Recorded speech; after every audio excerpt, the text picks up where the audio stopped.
cloud. You know, they send me a thing every week saying like you've exceeded your cloud limit, and like I've No. never. No, I do, and they're No. like they don't delete anything. I'm just like, well, but I will keep doing that until you say something, because I forget to delete. Okay, so let me do. This will be the first one I'm trying to put on the air too, or the tubes. But so I'll do an intro. I'll do the intro that I'll do on the podcast. I'm trying to save myself time and not edit it later.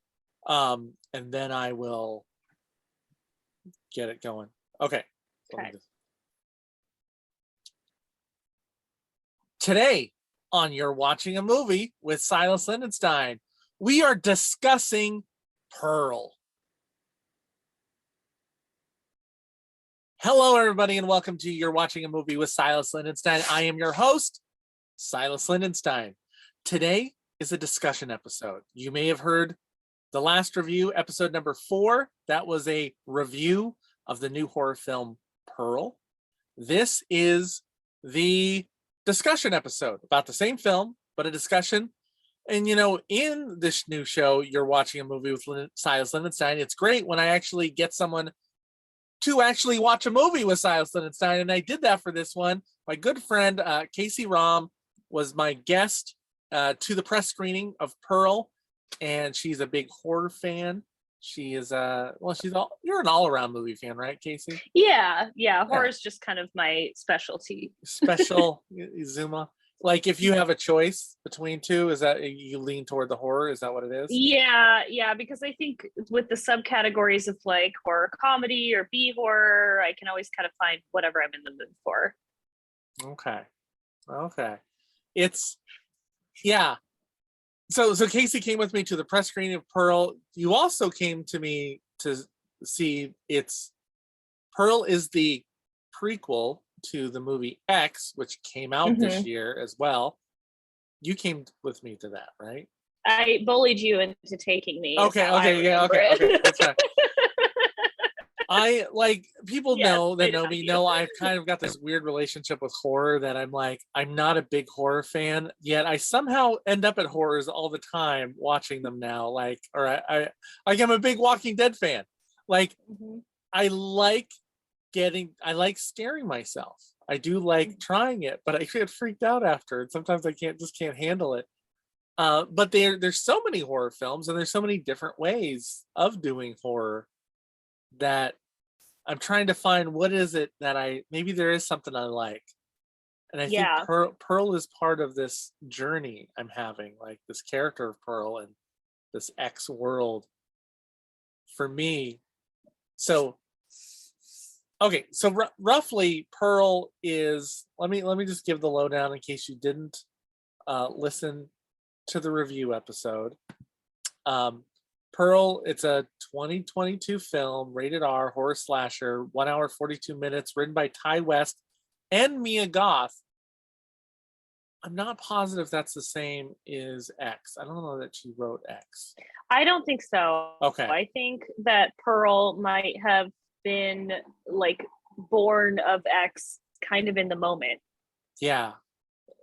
So X was about basically a porn film, being an adult film being shot at this ranch, and it took place like I think in the 70s, early 80s. And it took place at this farm that was owned by the woman that we met eventually, and it was Pearl, an old woman, and her husband, and for different reasons she starts killing the people that are making the film. So Pearl ends up this old lady is creepy and weird and just killing people. She ends up this surprising villain, maybe the villain of the year, who knows. And they end up writing a prequel about her. And what I think is weird, amazing to me, is that it's hard enough to get one film greenlit, that they were able to get the prequel greenlit before they even finished. Yeah, I think they shot them concurrently, and so it was as soon as they wrapped on X, they started shooting Pearl. And so, yeah, I don't know if that was always the plan, or maybe they had some budget left over and they were like, we're just going to try it. Like, I have no idea. That's crazy to me, because you only hear about that for like things like Back to the Future or Lord of the Rings, like right? Not book like properties, yeah, that they're making. things that they know that are gonna do well, probably not And this random horror film. Yeah, neither of these movies, X or Pearl, come off as particularly low budget or anything like that. Yeah, so no, I mean, no. they're self-contained. They're shot mostly in one place, but they don't look cheap. Right. No. In fact, I think the sequel, almost like they threw more money at it. Like it starts off so vibrant and colorful. I kept saying like it felt like it was this homage to early cinema, like the first color films, like how much color can we just put out there and making it so beautiful and graceful,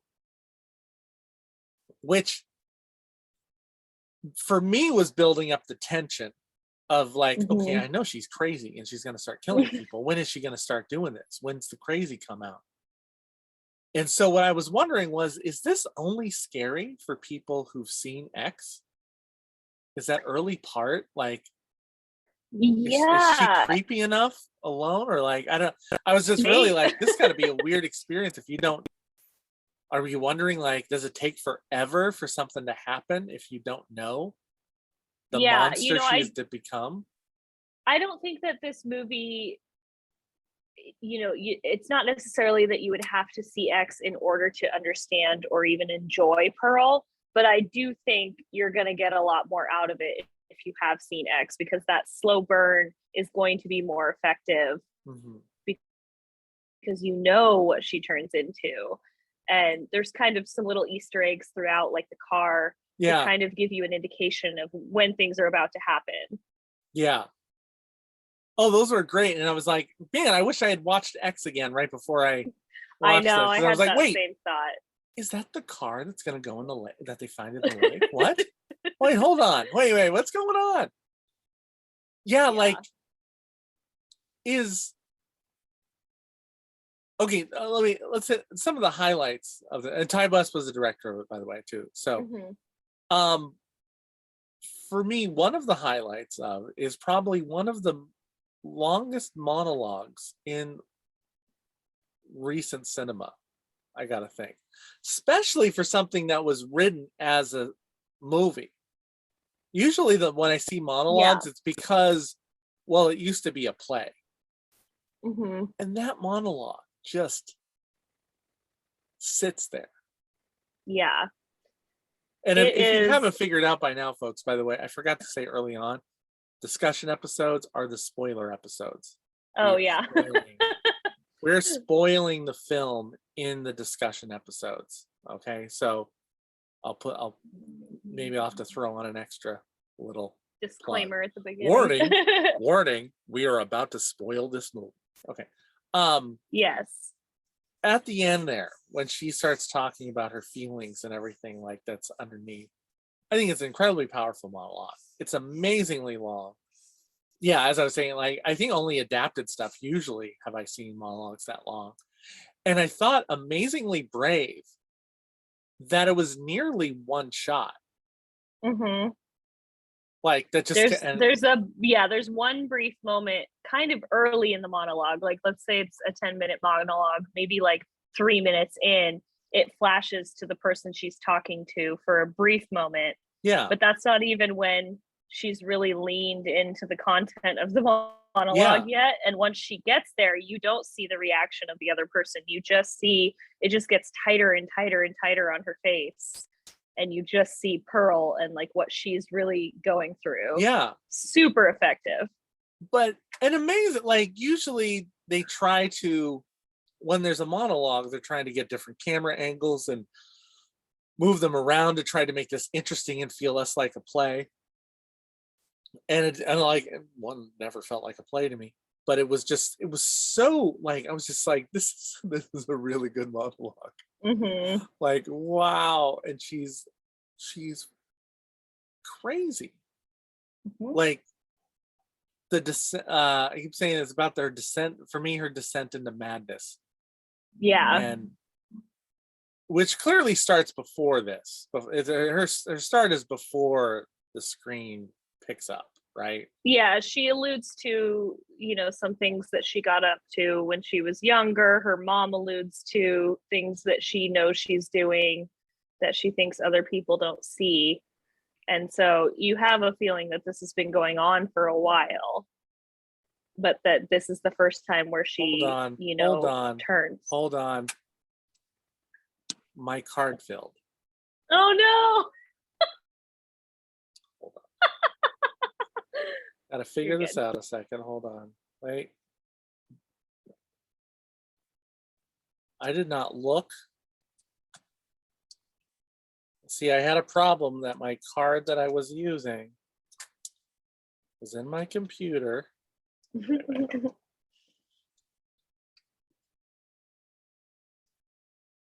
I'm glad I looked down.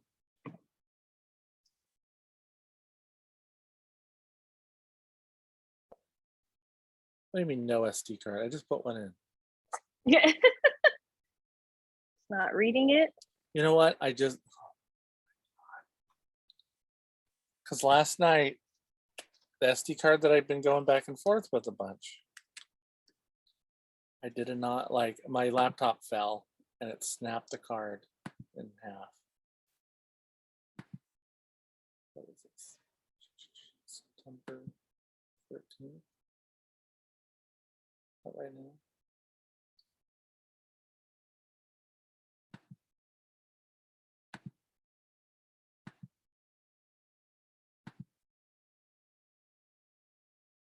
Take your collar off so it doesn't jingle.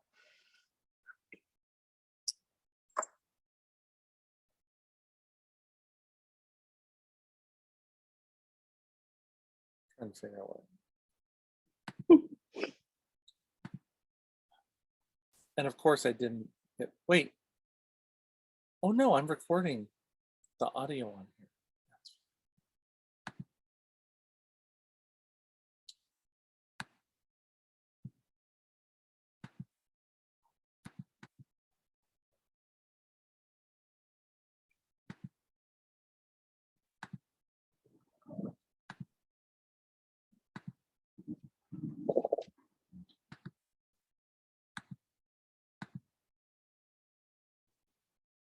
Got to go, baby.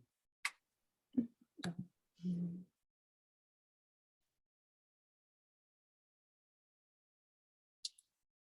so I don't want to delete that completely.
Okay, I do realize we are recording the Zoom.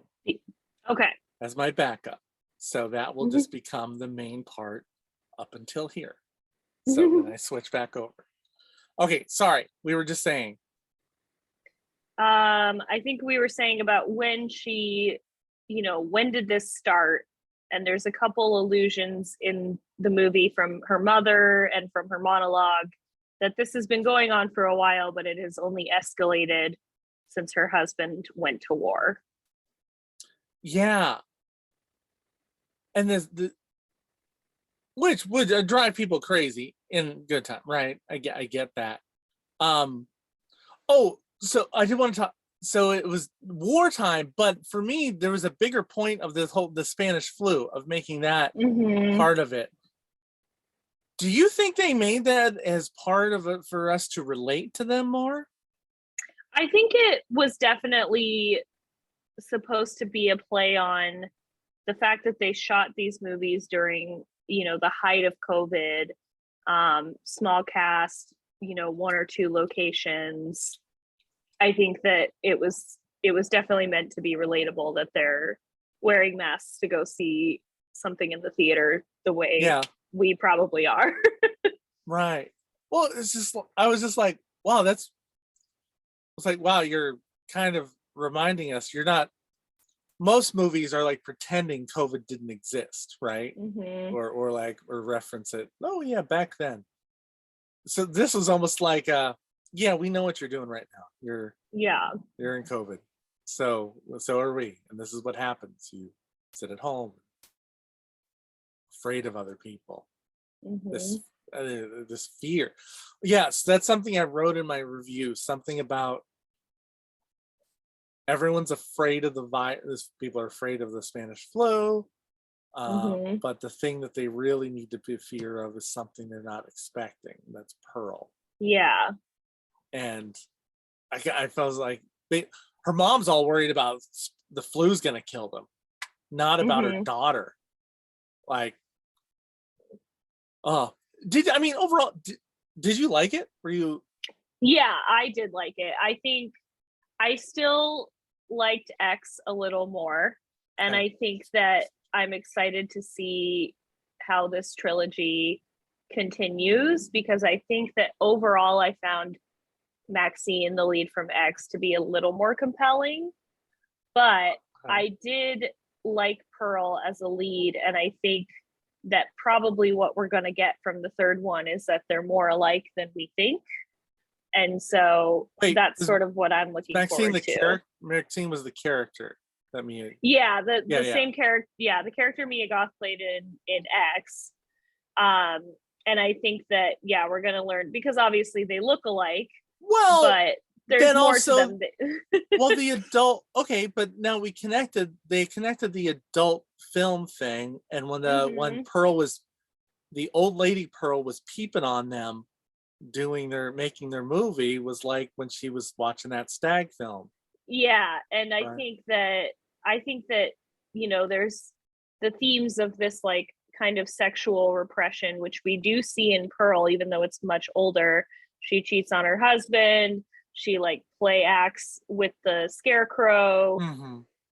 She's definitely feeling repressed with her husband being at war, and clearly that pattern, that like insatiable nature that she has, continued into her old age. And so I think that's really interesting. Well, because I thought X made it seem like that she was like really a lesbian, but because she got in bed with her, right? With Maxine. Was Maxine? I thought she was more like coveting the fact, didn't she? I thought she was more coveting the fact that Maxine like had the body that she didn't have anymore. Okay. But I can see that interpretation as well. And maybe she's just, because she's so, or Silas is a pervert. No, I could see it. I could see that like she has a lust for both sex and like blood and killing and the power, basically, and you can have that power over men or women. Yeah. I think what got me to like and I did like it. I put a like it on it. I don't know if I loved bodies. That I did love that. But there's not a lot of horrors to get me. I think what it is for me is like I think early on in my life, I saw a lot of horrors that to me did not have a good story, that the story wasn't Mhm. overwhelming. And for me, it's always story over everything. That's what Yeah. I care about. And I know there's definitely film critics that wouldn't agree with that. But I really feel like both films, there was this heavy emphasis on the story being there, and that the gore somewhat. I mean, I think horror is almost always gratuitous in some ways, but like Yeah. that it doesn't, it feels like they feel at least justified. It's more that they're not shying away from it. They're not Yeah. turning the camera so you don't see it. You have to see I what just think happened. But the gore in this one in particular felt like the purpose that it served for me was to show just how far Pearl had gotten. Like, she talks about how she used to only hurt animals in her monologue, yeah, and then it just escalates. Yeah, it escalates to people, but it's not just that she's killing them. It's like these brutal, like burning her mother and then just throwing her down the stairs of the cellar to let her die, yeah, or, chopping up her sister-in-law after axe murdering her. Like, she's so far gone that she can't even really notice in the moment that what she's doing is messed up. yeah. It feels justified and it feels, worthy. hmm She I think that what scares me, I think something terrifying about it is the how innocent she seemed. Mm-hmm. Or like that she just wants to be in a musical. That's all she wants, really. Like, just she just wants to get away from town.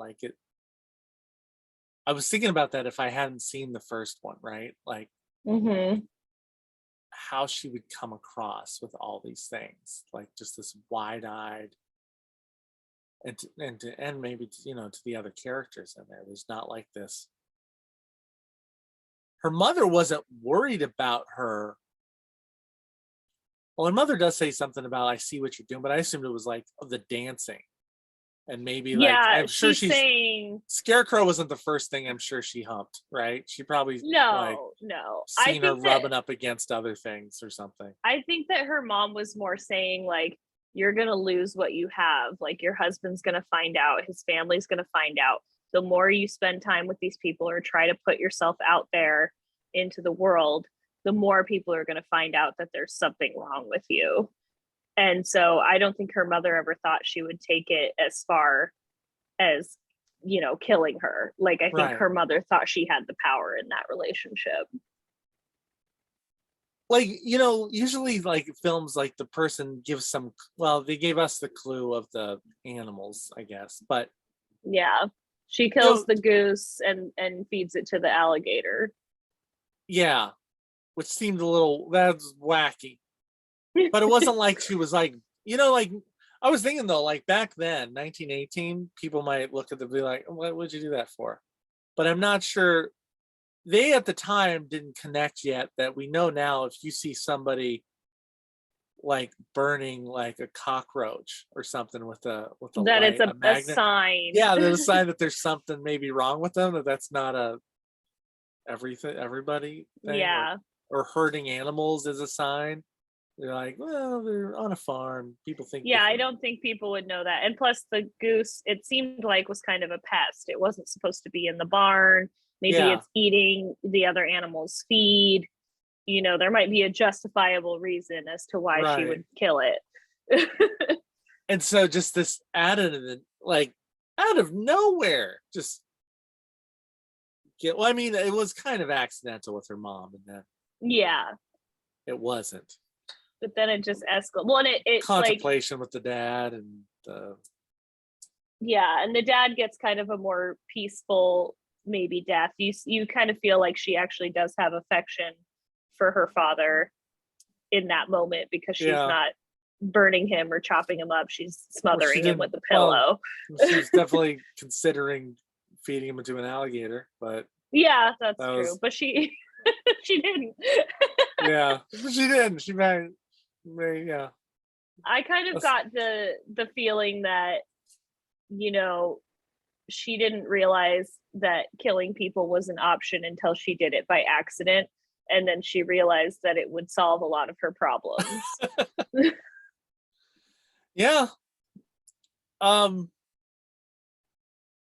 It's I was trying to think, like, what is a better, like, the Joker was definitely a good, that was a Mm-hmm. good descent into madness, and this is just another one.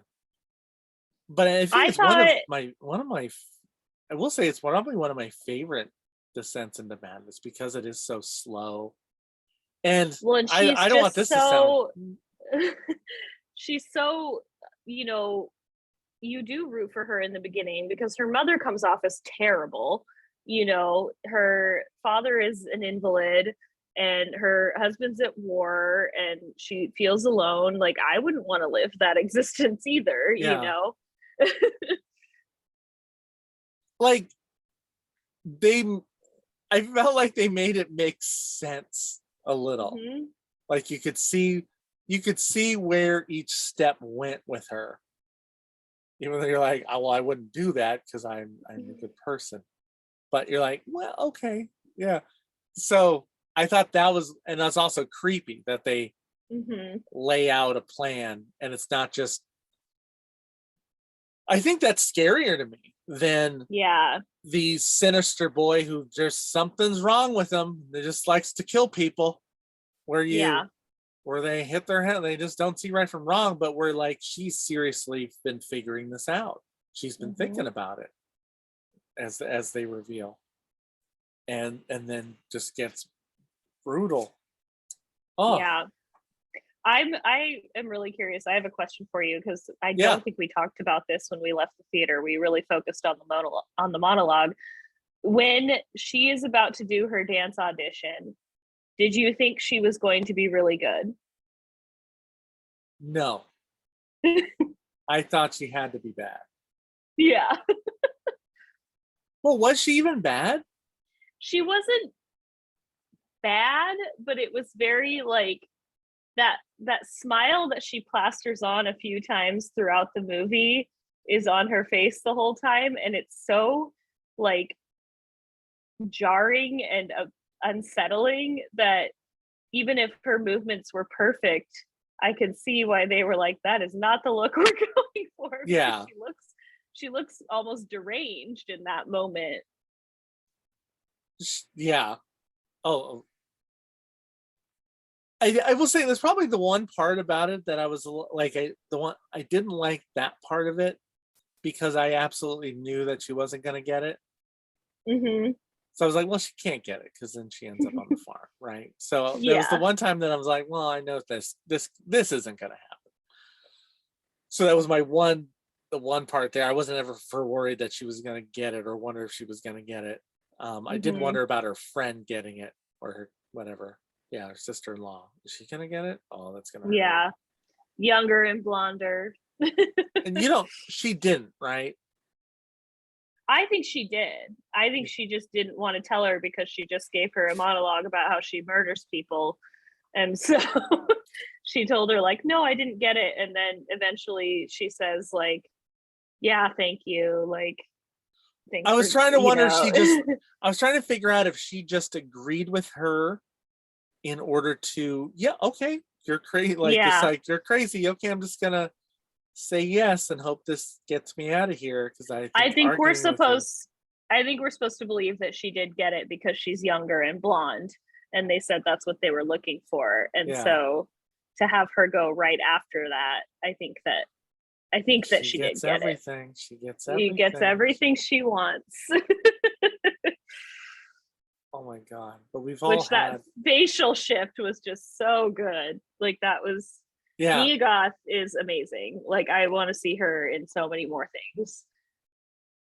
yeah, I mean, I didn't realize she had been how much she had been in before this, and Yeah. it was like, oh, I'm gonna have to go back and check things out, I guess, if I have time with all these Yeah. movies to discuss. Where, I mean, do you hope that Do you think the next one's going to be in the middle? I don't know. I think the trailer made it feel pretty 80s. And so Wait, I did you think that see it? it's You like saw a the trailer? teaser. It's just a Okay. teaser. So it just is like the Hollywood sign, but the Hollywood sign says Maxine instead of Hollywood.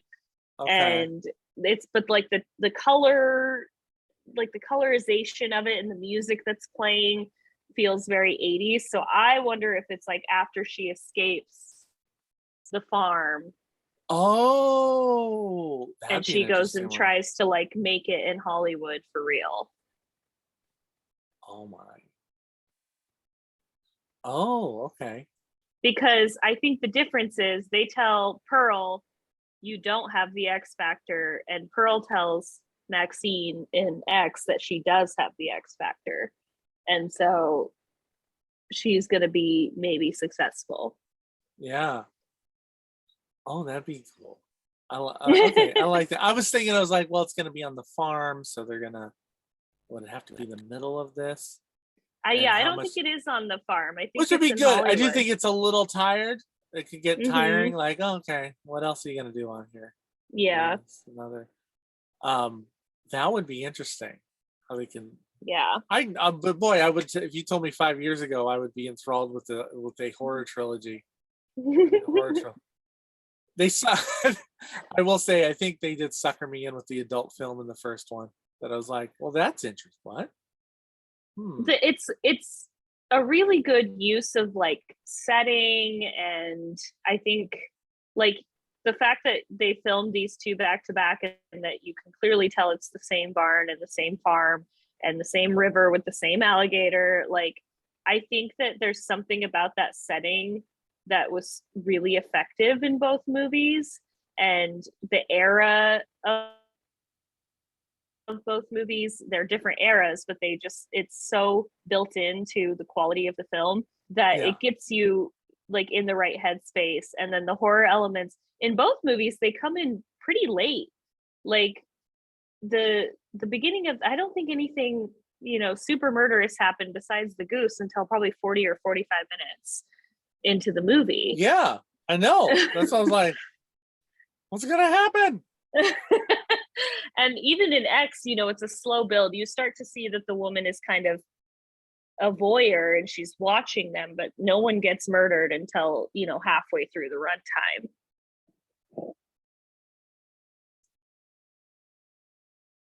What do you think the lesson of the film is? Ooh. I was think, oh, that's a good one. So I think an interesting theme that comes up in both of the movies so far is this like idea of being special and being like meant for more. And I think with Pearl, where she got tripped up is that she wasn't actually special. And so I think that the theme or the lesson for this particular movie would be, something like don't have your head in the clouds, like think about the things that you actually have, because towards the end she even starts to really seem like, damn, my mom was really just trying to help me. Like she got us out of a bad situation, she found us a place to live, I found a rich husband. Mm-hmm. Like she tried to give me something more and I didn't see it. And she says in her monologue, like, if he comes back, I'll live this life on the farm with him, I'll be happy. And so I think, she learns the lesson that she needs to make the best of what she has. I wrote, because, okay, so the reason I ask people now the lessons is because there's a movie reviewer called, that website is Every Movie Has a Lesson. So nice. I always try to think about like, what are the lessons from this? My first was, I had two that I came up with. And one was support your children's dream. That's a good one. It's kind of on the humorous side, but like, I was like, how much of this would have been avoided if she had just been a supportive mother of her child's dream? Go, you know what? Yeah, let me take you down there. I mean, I guess it's a different time, but it's just so weird to me because it still happens that people shit on their children's hobbies. Mm-hmm. So that thinking that no, it's not realistic. And then at the same time, go down to a sports field, and there's a lot of delusional parents thinking they have the next, Pele on her hands. Oh gosh. Right? It's amazing. The other one I said was, okay, we didn't get into this, but I think it's a reason for me. I don't know if this is intentional by the playwright or screenwriter. I put everyone is wearing masks, so be careful. And this that's a good one. because this was my thought on. Again, I don't know, because as a director, I know people read into things that I did not mean to happen. Yeah. But she put on this mask to protect herself. And I think she was also wearing a mask in life, in front of people all the time. The mask, what was underneath the mask was this monster. And everyone wears a mask. She does, and then we're all wearing ones too. So I thought there was, I was like, oh, maybe there's something to the masks as an analogy, and that's why they wanted it in this setting, because I think that's really masks. Fitting too, because it's not just her, right? Like the film projectionist is wearing a mask. His tone completely changes once he visits her at the farm and like realizes that there's something messed up going on there. Like his whole tone changes, the way he treats her changes, and ultimately she sniffs it out, and that's why he doesn't get out of there alive. Well, and then he's also like, oh, just come, I'll show you a movie anytime. I'm a bohemian, a free thinker. Here, I'll watch this little film. And I was like, oh, this is like what happened when people first discovered the internet, and they're trying to get people over, like, hey, look what I well, and then he wasn't really a free thinker, because he like judged her immediately, even before he had all the facts. He saw the farm and he was like, this isn't for me. And I think the sister-in-law wears a mask as well.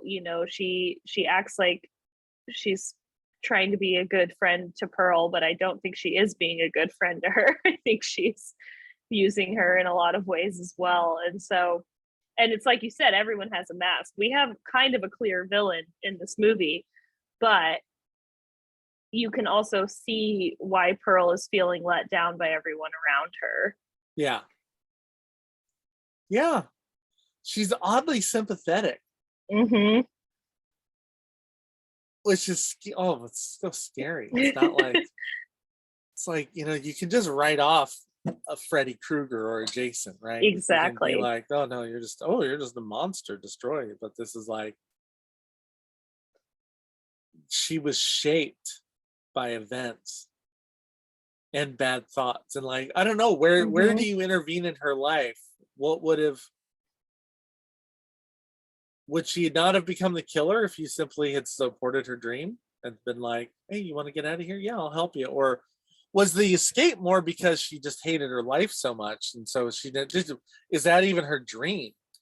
I don't know. I think that she did want to leave the farm, and she married, the rich husband, and then he went to war, and he liked the farm and he wanted to stay there. And so I think she would have eventually snapped regardless, because even if he had never gone to war, he didn't seem like he wanted to use his privilege to take her where she wanted to go. Oh man, the husband didn't even matter, did he? Barely. She just wanted out. Yeah, I think that until the end, I don't think that there was much of a actual loving relationship there. But I do think in that monologue, she kind of deluded herself into believing that this would be enough for her, because we know that they're together in the events of X, and that they live on the farm together, and so probably when he gets back, I'm assuming that he either is also messed up, maybe he's got some PTSD and he's just like, yeah, whatever, killing people, fine. I don't know, but you know that they somehow end up together, and so he either forgives her or joins her or whatever, but he'd only have to forgive her about his sister though, because right, because the other one's not his family. But I mean, okay, he walks into this grotesque scene, right? Yeah, the clearly corpses are at the table, everything's moldy, she looks messed up. So he sees her, and it could very much be, you're insane. My wife is insane. I have to help her. I have to protect her. Particularly in that era, we didn't knowing nothing about mental health and stuff. And the shame around it. I could very much see that he got there and was like, okay, we have to hide all this, and I got to protect you. My wife is very delicate. I need to put her away and keep her calm. Like, okay. Well, and he says that in X when they first show up to the barn. See, now I want to rewatch it. Yeah. When they first show up to the barn, he says something like, my wife isn't well. Like, please don't come into the house. Don't bother her. Don't distract her. So that's why initially I thought that maybe the next movie was like a bridge between the two, because maybe like we would come in later and see like, this is what happens. My wife isn't well. People come in, she tries to bang him and then kills him. That's just what she does. You guys, people need to accept this. I love my wife. Yeah, he's getting like bait for her essentially by marketing the barn. Yeah. Ooh. Interesting. Oh, gosh. There's a lot of things it could be, and I did, I would have liked maybe an epilogue. Like, we did wait through the credits to see if there was a post-credit scene, because that's what you do now. And I would have liked maybe an epilogue of something between Pearl and X of their life together. Like, what is their arrangement? Or did she go dormant for many, many years because she wasn't faced with, this image of a woman who has everything she wants? Oh, that's a good question. Is she, in my heart, the way she goes for stuff, I don't believe the people in X were the next people she killed. Yeah. I gotta believe there were others that have shown up. She's got an appetite for something, for loving. Yeah, or murder, or both. Murder, yeah. Crazy. Okay, I mean, we've had a good share of time here talking about this. Kacie, your podcast still active? Yeah. Active. What's the name of it again? 24 flames per second. 24 flames per second. Available on all platforms, presume. Kacie, where they defend and put on trial. Yeah. So the first couple seasons are, like any given movie, you'll have two roasters and a defender talking about the ups and downs of that movie. I recommend, if you're just getting started, pick one movie you love and one movie you hate and listen to those episodes to kind of get the format. In our current season, we're doing what we call the flame off format. So it'll be just two people arguing, like biggest Oscar snub or best heist movie, and then I am the judge and I get to decide who gave the better argument. Oh, I like that. That. I need to see. People can check out. Actually, I just did a interview with a heist film. Over on Black and a Half. People can go there. It's a South African heist comedy, which you don't see a lot of. Nice. Like, heist comedies from South Africa. So people can check out. I interviewed the cast of that. It's called The Umbrella Men. So it's playing at the Toronto International Film Festival. It premiered there. Hopefully it's going to get picked up and on everywhere else. So people can check out both of those podcasts. But thank you, Kacie, for coming. And watching a movie with Silas Lindenstein. Always happy to, especially if you need, someone to scream with at a horror movie. Somebody to hold. I'm Yes. scared. Someone to block me. I need a 3D movie. I'll be ducking behind you. It's the. I have my emotional support chihuahua here. It's the worst part of a movie theater screening without people there. I can't kind of duck behind people. I'd have to definitely put up my hands and block my eye. Like, oh no, I can't. You'll just see I slowly start slinking like lower and lower and lower in the chair until I'm like just my back is on like the back of the seat. But yeah. Thank you for watching, and thank you, listener, for listening to You're Watching a Movie with Silas Limbinstein. Turn that off. Then I'll turn this off.